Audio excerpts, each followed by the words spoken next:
मिदं पूर्णात् पूर्णमुदच्यते पूर्णस्य पूर्णमादाय पूर्णमेवावशिष्यते। पूर्णमेवावशिष्यते। ॐ शान्ति शान्ति शान्तिः। शान्ति। शङ्करं शङ्कराचार्यं केशवं बादरायणं सूत्रभाष्यकृतो वन्दे भगवन्तौ पुनः पुनः। ईश्वरो गुरुरात्मेति मूर्तिभेदविभागिने व्योमवद्व्याप्तदेहाय दक्षिणामूर्तये नमः। ओम शांति शांति शांति। 35 श्लोक हो गए जी। 35। जी महाराज जी।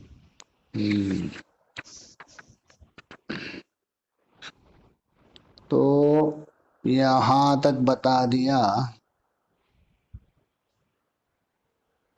तो कर्म जो है ना जी तो अज्ञान के द्वारा जन्य होने से, जी अज्ञान का कार्य होने से जी अज्ञान का नाश करने में समर्थ नहीं है। नहीं है जी। अतः अज्ञान का सम्यक ज्ञान ही निवर्तक हो सकता है। जी जैसा जो अंधकार को निवर्तन करने वाला सूर्य ही हो सकता है, जी अंधकार नहीं हो सकता है। जी तो यहाँ तक हुआ था। जी आगे आक्षेप कर रहे पूर्व पक्षी। जी अच्छा, आपने बता दिया वो जो कर्म है अविद्या का कार्य है। जी कर्म क्या है?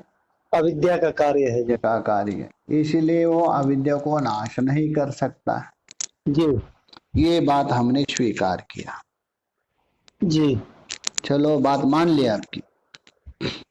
अज्ञान से उत्पन्न जो कर्म है जी उसी अज्ञान को अविद्या को नाश नहीं कर सकता है।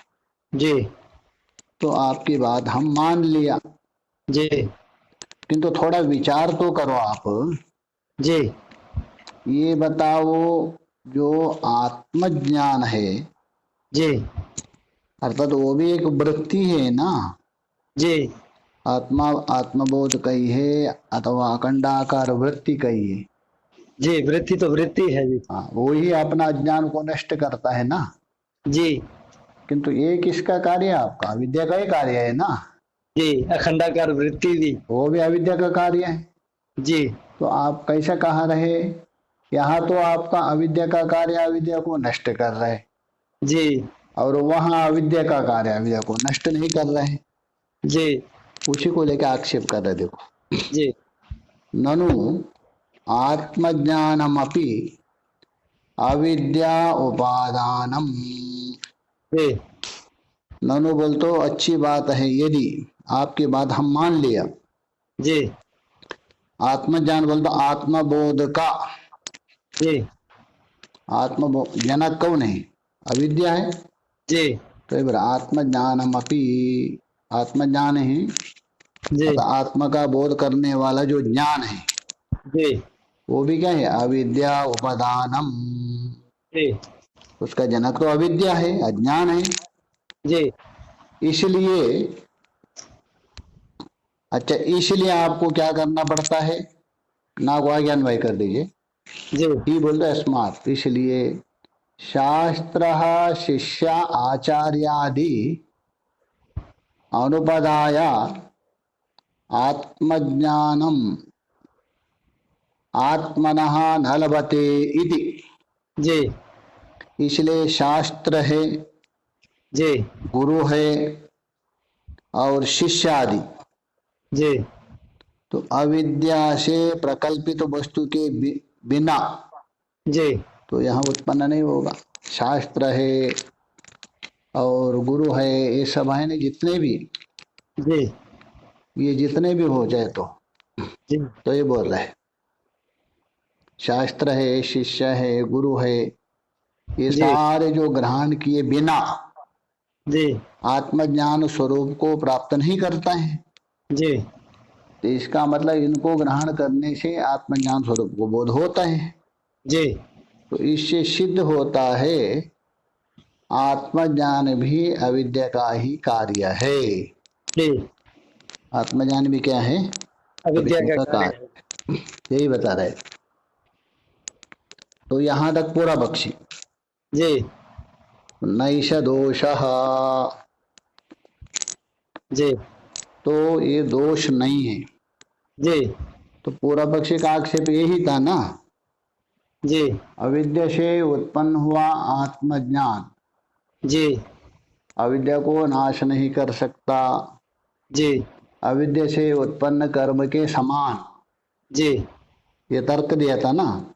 जी यद्यपि ये तर्क विचारणीय है, जी किंतु ऐसा नहीं है। कुछ कुछ जगह में अपवाद होता है। जी यहाँ दे रहे तर्क, किंतु आप उपद से भी समझ सकते हैं। जी जैसा काष्ठ से बने हुए लकड़ी से जी अरणी है, अरणी मंथन करते हैं ना, जी वो काष्ठ से उत्पन्न है, जी काष्ठ का ही कार्य है ना। जी अरे उसी काष्ठ से उत्पत्ति कौन? अग्नि भी है। जी दोनों को मंथन करने से अग्नि किससे उत्पन्न हो रहा है? काष्ठ से हो रही है ना। हो रही है जी। तो काष्ठ से उत्पन्न हुए अरण्य है, जी वो काष्ठ को नष्ट नहीं कर सकती, जी किंतु उसी काष्ठ से उत्पन्न हुआ अग्नि काष्ठ को नष्ट कर सकती है।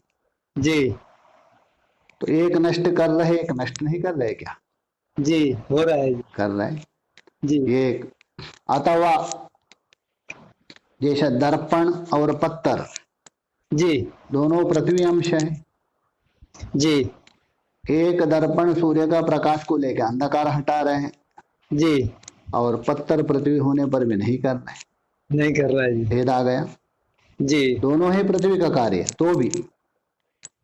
अथवा तीसरा आप मान सकते हैं, जैसा एक ही माता के दो पुत्र हैं, जी एक ही माता के दो पुत्र हैं, जी एक दुष्ट पुत्र है, जी एक ऐसा भगवत भक्त है।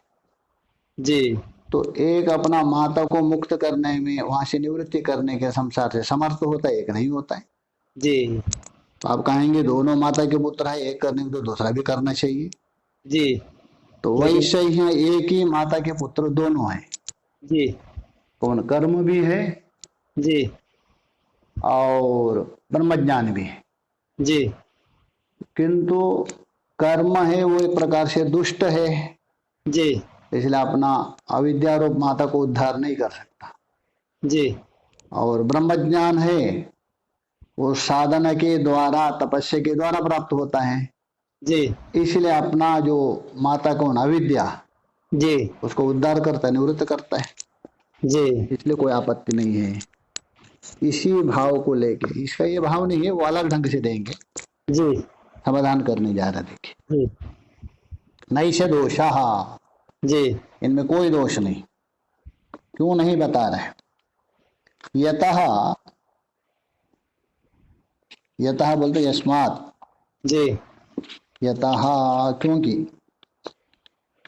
आत्मज्ञानम ही स्वतः सिद्धः परमार्थः आत्मवस्तु स्वरूप मात्राश्रयादेव अविद्या तत् उत्पन्नः कारकः ग्राम प्रध्वंसी स्वात्मोत्पत्तो एवः शास्त्रादि अपेक्षा नोत्पन्नः उत्पन्नम अविद्या निवृत्तो।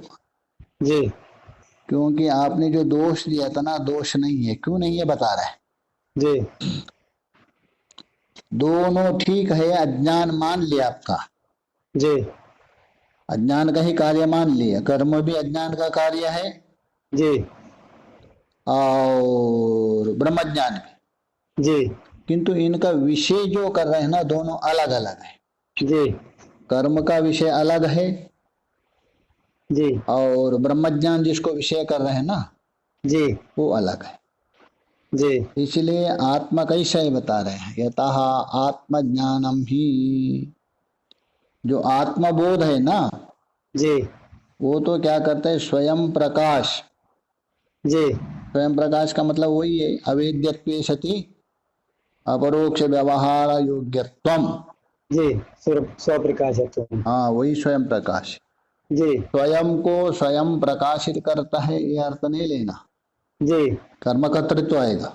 जी तो स्वयं प्रकाश परमार्थ रूप जो आत्म वस्तु, जी वो जो है, जो विषय करता है कौन? आत्मज्ञान। जी जो आत्मबोध है ना, जी वो तो स्वयं प्रकाश परमार्थ रूप आत्म वस्तु है, उसको विषय करता है। जी तो ये बोल रहा है। और तदाश्रित अविद्या, ये बोल रहा है, यथा आत्मज्ञानम स्वतः सिद्धा परमार्थम आत्म वस्तु स्वरूप मात्रा। जी उसमें आश्रित कौन है? अविद्या। जी किसमें? जो आत्म स्वरूप है ना, जी उसमें आश्रित, क्योंकि जड़ किसी का आश्रय नहीं बन सकता है। जी आश्रय बनता ही चेतन ही। जी इसलिए जो आत्म वस्तु को विषय करने वाला आत्मज्ञान है, जी और उसी में ही आश्रित कौन है? अविद्या भी है। जी उसी में अविद्या भी आश्रित है, उसी आत्म वस्तु में। जी तो ये बोल रहे हैं आश्रित अविद्या, और उसी से उत्पन्न हुए कारण समूह का भी जी दो लेना।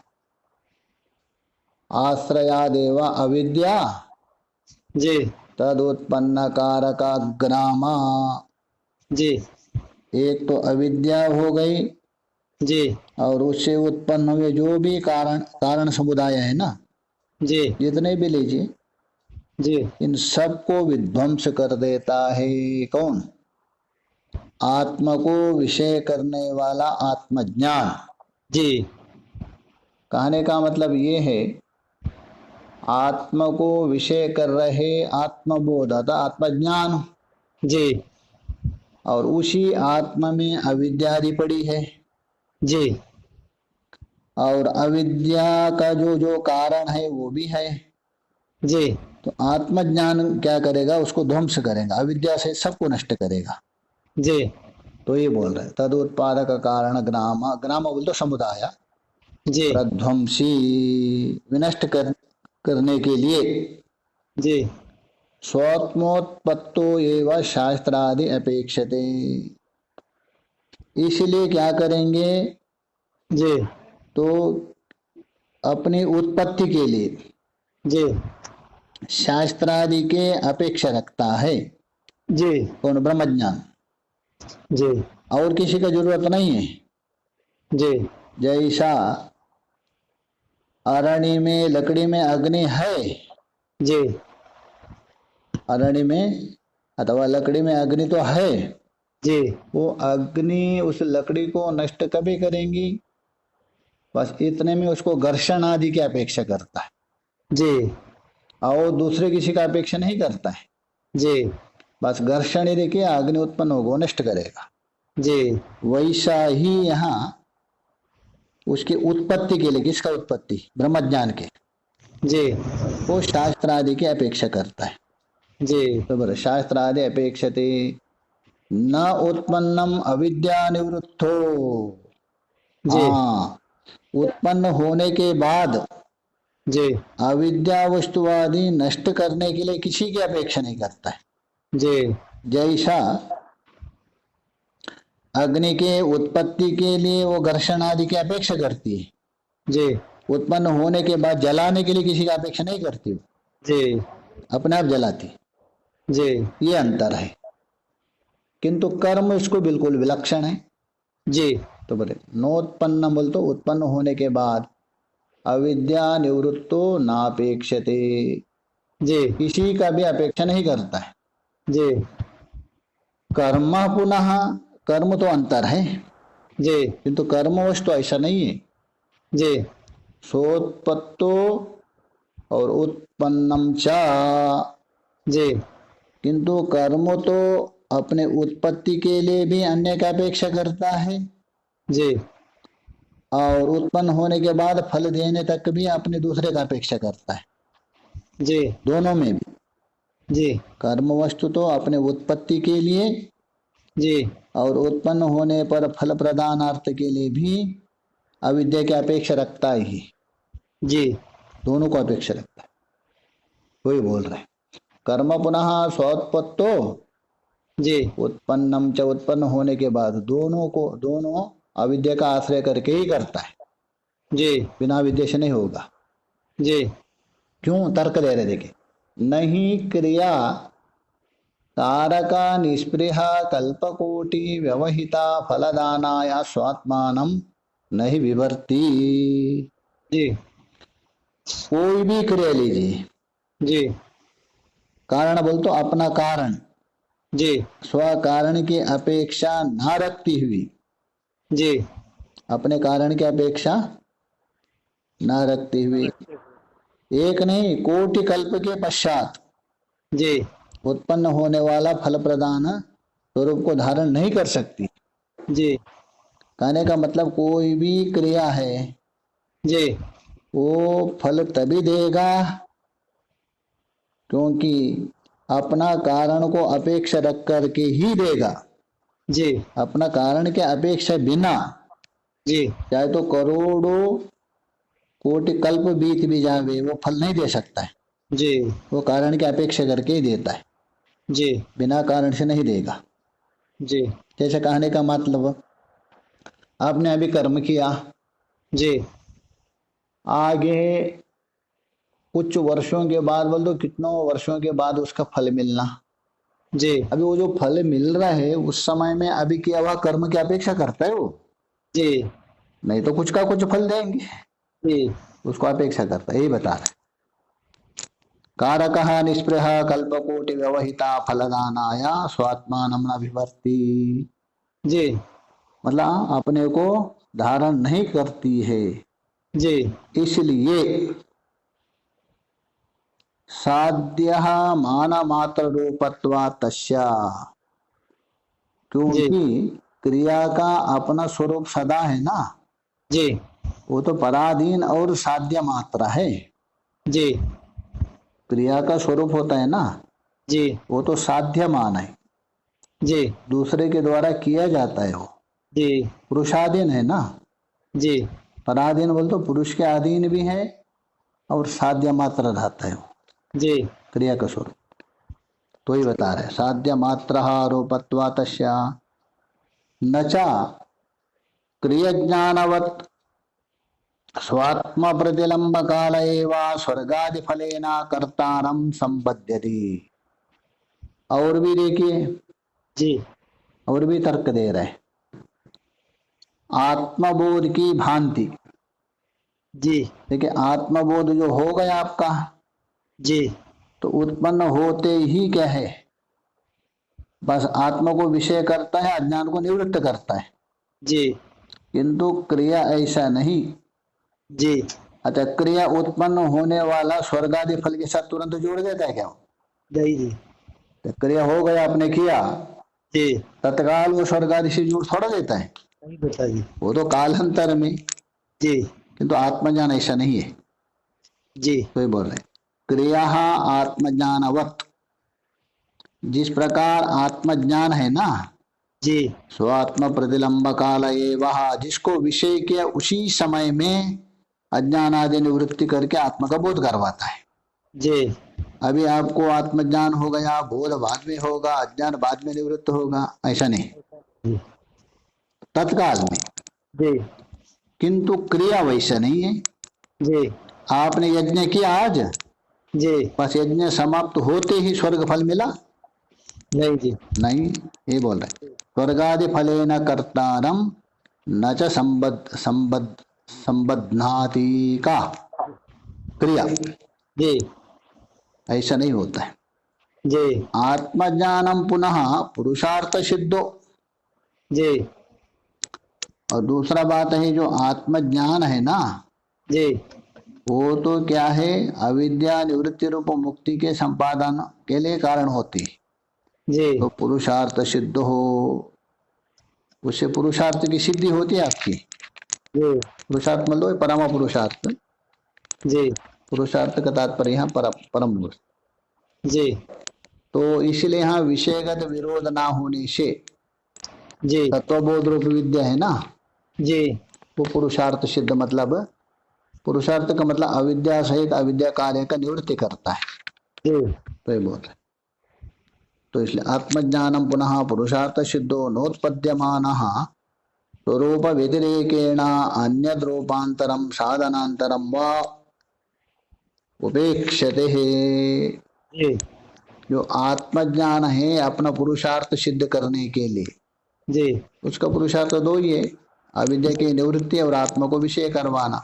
जी तो उसके लिए अन्य किसी भी साधनांतर, जी मतलब केवल पहले थोड़ा शास्त्र की अपेक्षा तो कर दिया उन्होंने, जी उसके बाद अविद्या निवृत्ति रूप हो अथवा मुक्ति प्राप्ति हो उसका संपादन के लिए जी अपने उत्पत्ति से अतिरिक्त, जी हाँ उत्पत्ति के लिए अपेक्षा तो किया जी शास्त्र को, जी उससे अतिरिक्त अन्य किसी भी साधनांतर की अपेक्षा नहीं नहीं रखता। रखता है। जी किंतु देखिए कर्म है ना, जी अपने उत्पत्ति से अतिरिक्त फल आदि देने के लिए जी देश काल वस्तु इनके सापेक्ष रखता है, जी तुरंत फल नहीं। एक तो अभी नहीं कर्म करेंगे कालांतर में फल देंगे, काल की अपेक्षा किया, जी अथवा वस्तु की अपेक्षा किया, जी अथवा कोई निमित्त की अपेक्षा किया, जी इनको अपेक्षा करते। किंतु आत्मज्ञान बस केवल उत्पत्ति के लिए तो अपेक्षा करता है, जी किसका, शास्त्र का, जी उससे अतिरिक्त अन्य किसी साधन की अपेक्षा नहीं करता है। अतः हे पूर्व पक्षी, जी आपने जो कहा दिया है ना, जी दोनों अज्ञान का कार्य है, जी एक अज्ञान को नष्ट करता है एक नहीं करता है, जो कहा जी ये बिल्कुल विरोध है। हाँ इतना अंश हम मानते हैं,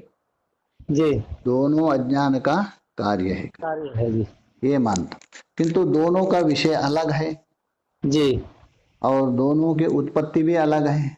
जी हाँ अलग अलग, और एक उत्पन्न होने के बाद भी अपेक्षा करता है, एक उत्पन्न के बाद अपेक्षा नहीं करता है, जी इसलिए कोई विरोध नहीं है। जी अतः ये तो अपना नष्ट कर सकता है, वो नष्ट नहीं कर सकता। अथवा एक समाधान ये है, जी क्योंकि अज्ञान में आपकी इच्छा शक्ति क्रिया शक्ति ज्ञान शक्ति है ना, जी तीन मानते हैं, हाँ जी इच्छा शक्ति ज्ञान शक्ति क्रिया शक्ति, जी तो वो मानते हैं। अथवा आवरण शक्ति और क्रिया शक्ति और ज्ञान शक्ति, जी जो कर्म का जो अविद्या का जो कार्य है ना, जी कर्म बोल दिया आपने, जी वो क्रिया शक्ति आत्मक आदि है, जी और ब्रह्म ज्ञान है वो ज्ञान शक्ति आत्मक जी है, दोनों अज्ञान से उत्पन्न हुआ है। जी एक क्रियात्मिक शक्ति है जी और एक ज्ञानात्मिक शक्ति।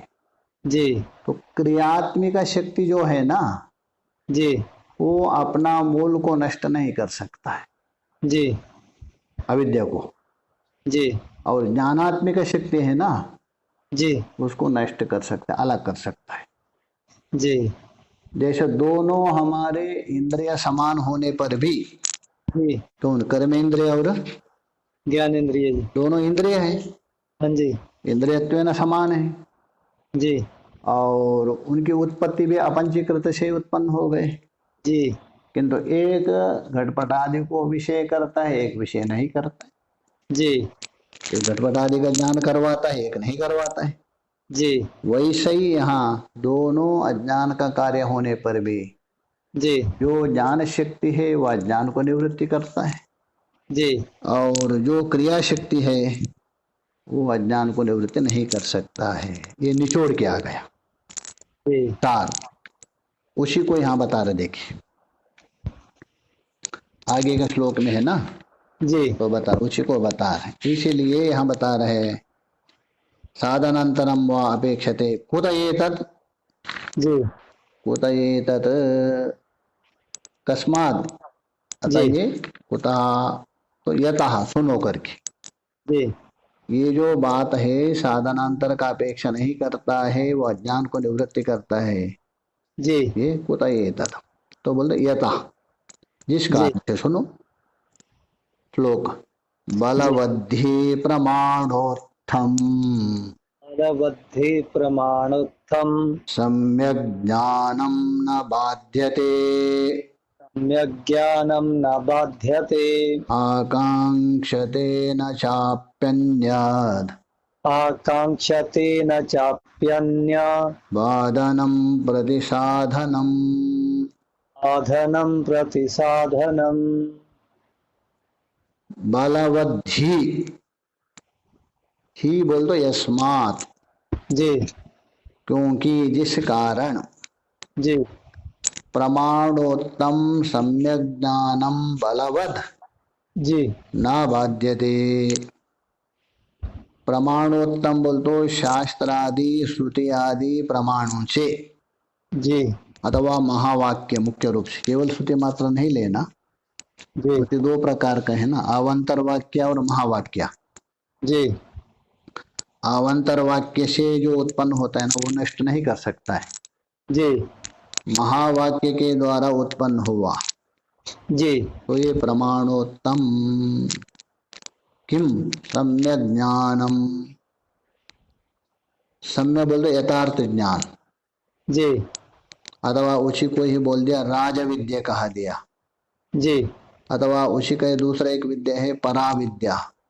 जी अलग अलग नाम है ना, पराविद्या, ब्रह्म विद्या, जी आत्म विद्या, राज विद्या, सम्यक ज्ञान, ये सब एक अर्थ है। जी अथवा तत्व ज्ञान, जी ये सब एक वाचक है। जी शब्द अलग है, अर्थ एक ही है। जी तत्व ज्ञान कहिए, सम्यक ज्ञान कहिए, राज विद्या कहिए, अथवा परा विद्या कहिए, जी ब्रह्म विद्या कहिए, आत्म विद्या कहिए, जी वही सम्यक ज्ञान है। सम्यक ज्ञान का मतलब है अर्थेन सहा सम अंचति संगच्छते इति सम्यक ज्ञान। जी अर्थ के सहित जी सम सम्यक रूपेण अंचति संगच्छते, जी अर्थात यथार्थता, जैसा का तैसा, जी अथवा ज्यों की त्यों जो बोध करता है ना, उसी का नाम है सम्यक ज्ञान।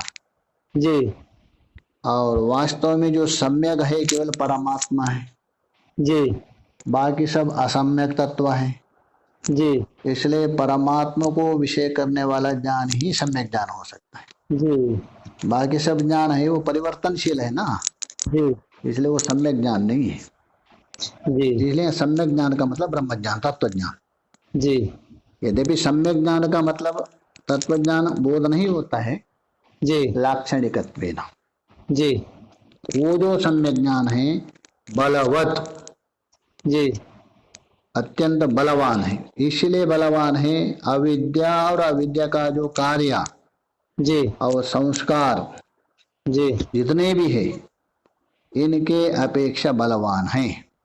जी यद्यपि अविद्या से उत्पन्न है, जी किंतु अविद्या से उत्पन्न होने पर भी जी इसके साथ अविद्या का जो सत्व गुण है ना प्रधान, जी उसको लेके ज्यादा आ रहा, तमो और रजोगुण नहीं है, जी इसलिए बलवान है। ये बलवान माना जाता है। जी अविद्या है, अविद्या का कार्य संस्कार आदि अपेक्षा बलवान है। जी तो इसलिए बलवान होने के कारण ना बाध्यते, जी और वो जो है अन्य किसी के द्वारा जी वो बाध नहीं होता है। जी तो कहने का मतलब तत्वज्ञान तथा उसके कार्यभूत मोक्षा जी वो किसी से ही, चाहे तो अविद्या से हो, अथवा अविद्याकृत कर्म हो, जी अथवा उससे उत्पन्न हुए संस्कार हो, जी इनको बाध नहीं कर सकता है। जी किससे? तत्वज्ञान से उत्पन्न हुआ जो मोक्ष है ना, जी उसको बाध नहीं कर सकता है। और वो तत्वज्ञान है ना, जी न आकांक्षते च अपि अन्यद् बाधनम प्रतिसाधनम। जी और वो तत्वज्ञान, जी तत्वज्ञान है ना, जी वो किसी के अन्य साधन की अपेक्षा भी नहीं करता है। जी क्योंकि कार्य सहित अज्ञान का बाध करने के लिए जी और क्लेश आदि संस्कारों को निवृत्ति करने के लिए जी किसी अन्य की मतलब अभ्यास आदि के अपेक्षा नहीं करता है। जी ना आकांक्षित बोल तो अपेक्षा नहीं करता है।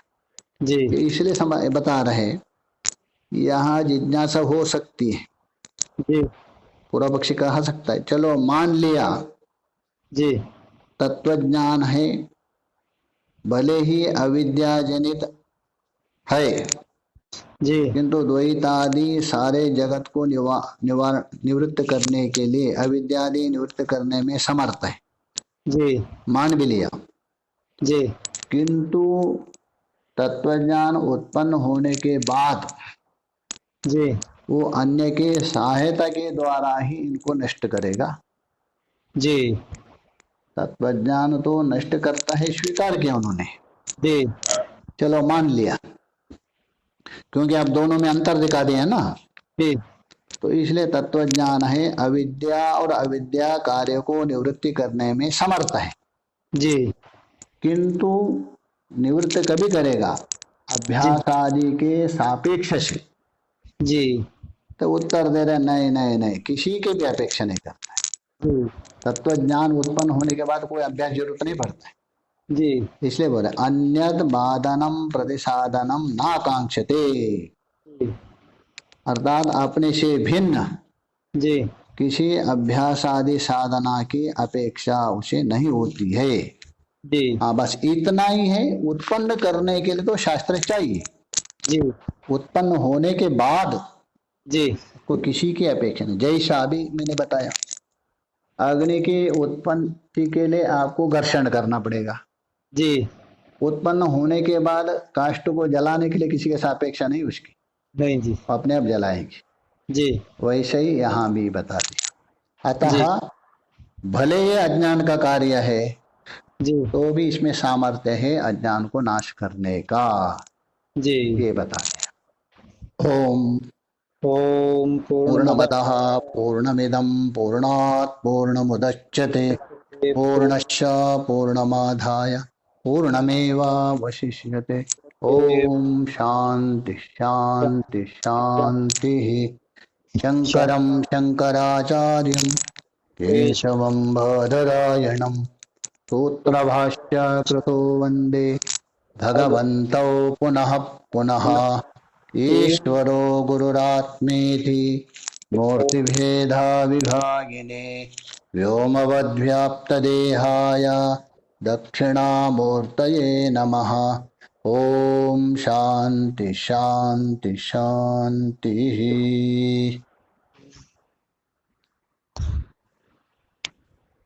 हरे प्रणाम। प्रणाम प्रणाम।